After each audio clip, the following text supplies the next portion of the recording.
La semana pasada habíamos, siempre como buena maestra, nos dejamos tarea para la casa, tarea para la semana que viene. Exactamente, vamos dejando un deber. Claro, había quedado pendiente seguir con el tema del grooming, en realidad, u otras formas de acoso o de violencia.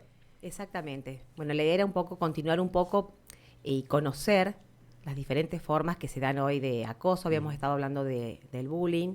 eh, y bueno, diferenciar un poco lo que es, cuando hablamos de acosos virtuales, lo que es el ciberbullying, de lo que es el grooming, que, bueno, nosotros usamos muchas palabras en inglés. Claro. En realidad es el ciberacoso, que tiene, Ciberbullying sería ciberacoso o acoso claro, por redes por sociales redes o por sociales. plataformas virtuales. Claro. Y el grooming tiene que ver con un acoso diferente. A ver. También tiene que ver con las plataformas virtuales o las Ujú. redes, pero ya es como un poco quizás más preocupante, A porque ver. intervienen adultos. En el caso del ciberbullying es lo mismo que el bullying, pero que se da a través de las redes. ¿Sí? Puede ser por plataformas, puede ser por teléfono, y siempre es entre pares.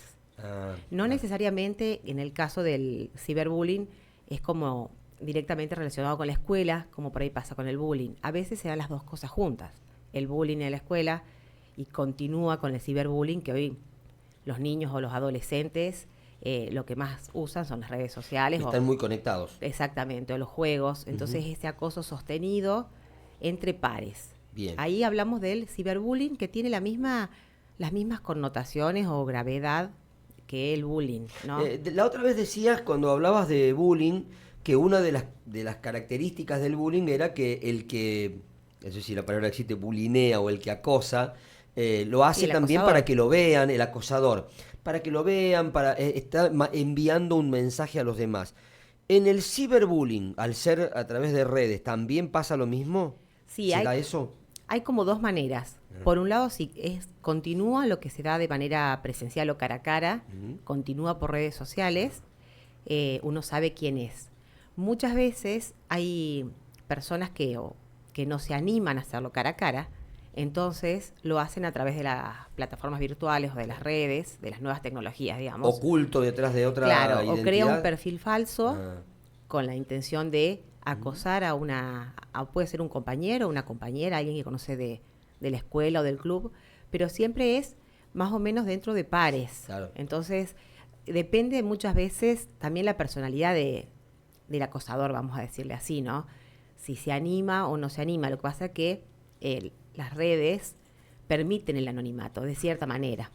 Claro. Después se termina descubriendo, ¿no? Lo que me entra como duda es que generalmente en el bullying o en el acoso escolar hay generalmente muchos o varios o uno que lo hace y varios que son cómplices de alguna manera.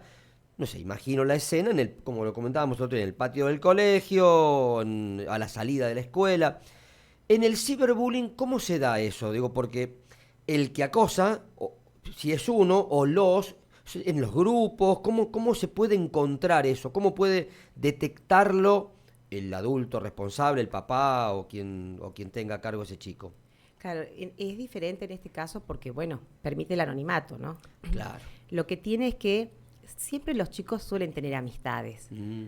Alguien sabe quién es el que está atrás, digamos, quién es el que Claro, está favoreciendo esto, porque ¿no? supongo que así como el que en el bullying cara a cara hay otros que se ríen de eso y son cómplices, en el otro se debe dar también, ¿viste lo que le mandé a fulano o a fulana?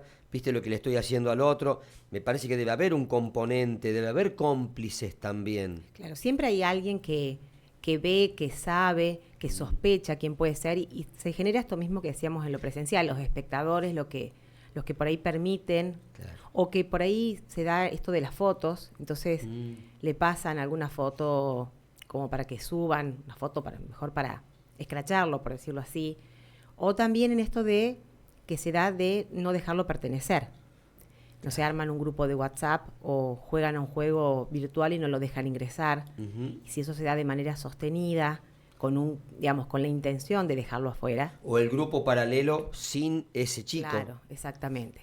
puede ser también. Eso también forma parte. Cuando es sostenido, es Ujú. una manera de dejarlo de lado. ¿Es más difícil detectar esto que el bullying cara a cara, el bullying presencial? Es más difícil porque, digamos, uno a veces no tiene el acceso a los teléfonos o a las redes, más cuando son adolescentes. Entonces, por ahí lo que se hace difícil es verlo. Presencial por ahí es más fácil. Lo que tiene es que, lo importante es que los que rodean y sí lo ven, puedan manifestarlo. Digamos, porque a veces cuando se rompe el silencio de los espectadores o de los que saben, es la manera de poder abordarlo, trabajarlo, ¿no? Es la única forma. En este caso, que no se da en el colegio, porque el bullying muchas veces se da en el colegio, en el club, en los lugares donde los chicos comparten. ¿Hay una responsabilidad del colegio en detectar esta situación, si se da virtualmente? Depende cuánto atraviese la escuela. En realidad, como la escuela es un punto de encuentro, Claro. muchas cosas caen a la escuela.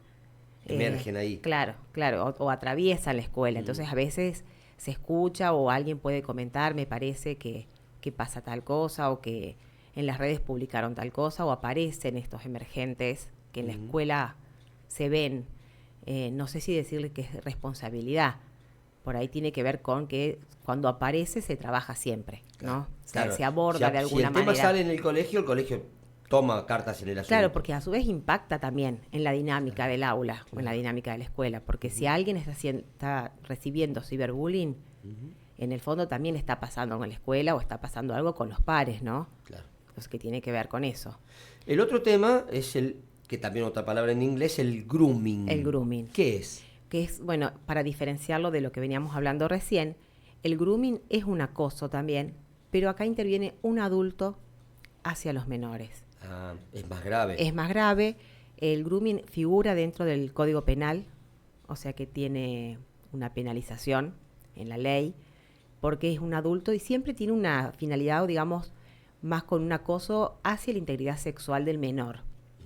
Muchas veces en el caso del grooming, como es virtual también, no es que haya necesariamente un contacto presencial, a veces, digamos, termina siendo la intención, pero si no, es más como recabar datos y empieza esto, digamos, frente a un perfil falso de un adulto que se hace pasar por un menor para generar una cierta amistad, empiezan después a pedir algún tipo de fotos o por ahí un tipo de intercambio comunicativo con otra intención, entonces como más de mayor gravedad porque está la intencionalidad de un adulto sobre la integridad de un menor o adolescente, ¿no? Si bien estos delitos, porque esto es un delito, Sí, es un delito. no salen a los medios porque me parece que como un buen criterio se preserva la identidad fundamentalmente del menor.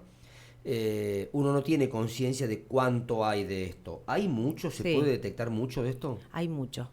Hace poco, uno de los primeros casos que fueron condenados fue en Villa María, donde se pudo encontrar quién era la persona que hacía grooming, digamos, que acosaba a una menor, y tuvo una condena penal, que fue uno de los casos, digamos, acá cerca. Sí. Pero es como, digamos, como más difícil como darse cuenta, porque a veces a los chicos o a los adolescentes les da vergüenza, pero está comprobado, digamos, con algunos estudios que de cada 10 niños que juegan, por ejemplo, los juegos online, que es uno de los primeros, o las redes sociales, 6 o 7 niños de cada 10 hablan con extraños y tienen amigos virtuales. 6 de cada 10. 6 de cada 10. Es muchísimo. Sí. Estamos hablando de niños, no de muchachos a partir de 17 de años. los 6 años en adelante, por eso es un tema que es importante tener en cuenta, no para prohibir, sino para enseñarles a los niños a diferenciar Advertir. y a diferenciar la amistad virtual de la amistad real, y que por ahí, digamos, si juegan en juegos virtuales o juegos online, que sepan o jueguen con algún conocido, no en esas plataformas grandes. Y te digo otra cosa, los 3 juegos que más ocultan a veces dentro de estos estudios, que son juegos que juegan chicos a partir normalmente de jardín de 5, primer grado en adelante, que se juegan online, donde más aparecen estas personalidades ocultas, son el Minecraft, que no sé si lo habrás escuchado nombrar. Los chicos, es muy común sobre todo entre los más chiquitos. El Roblox, que es otro juego que está muy de moda, son juegos de creatividad. Y el Among Us, que no sé si los has escuchado nombrar. Bueno, entre los niños son 3 juegos muy conocidos. Yo supongo que las familias... y ahí en esos juegos conocen. Aparecen adultos que crean un perfil como si fueran otro niño. Exactamente. Y jugando van entablando una relación. ¿Así arranca? Así arranca. En realidad se hacen pasar por niños chicos. Gamers, jugadores. Claro, y normalmente se hacen pasar por niños. Claro. Como para entablar una amistad. Entonces empiezan a preguntarle, qué cosas les gustan. Hay como una metodología que ya con ciertos estudios se dieron cuenta cómo es. ¿Y qué pueden hacer los padres? Lo primero... Si querés lo dejamos para charlar otro día porque debe ser largo. Pero es largo. Tirá una puntita y dejamos la tarea para la semana que viene. Claro, porque en realidad es un tema que a su vez da para mucho porque en las familias por ejemplo, estos 3 juegos, ya desde jardín de 5 los chicos lo empiezan a jugar de manera online. Y hoy son chicos que ya vienen con la virtualidad abajo del brazo. Entonces uno no les puede prohibir. Lo que uno tiene que hacer es, si son chiquitos, uno tiene que estar ese control parental que hay sobre las redes o sobre que no tiene que ser privada la red de ese niño para que los padres puedan monitorear. No, claro, no. Cuando hablamos de infancias, tiene que haber un control parental. El tema es que estos juegos son online. Claro. Entonces, ese chat que ellos usan con los jugadores, son jugadores a lo mejor de todo el mundo. Uno no sabe con quién juega. Claro. A menos que hay códigos, hay formas de saber con quién uno está jugando. Entonces, me parece que para dejar un primer paso es esto del control sobre los juegos. No prohibirle el juego, sino controlar con quién juega y tener ese acceso de ese control de los padres, ¿no? Dale, para la semana que viene vamos a profundizar un poco más, ¿te parece? Sobre cómo controlar o cómo detectar, o algún tip si se puede, para avivarnos un poquito, cómo saber si nuestro hijo, nuestro sobrino, nuestro nieto está en riesgo de ser víctima de grooming. Exactamente, si lo dejamos para el próximo jueves, infancias y adolescencias. La Sudeste te acompaña a donde vayas. Descarga la app y llevas tu radio a cualquier lugar del mundo.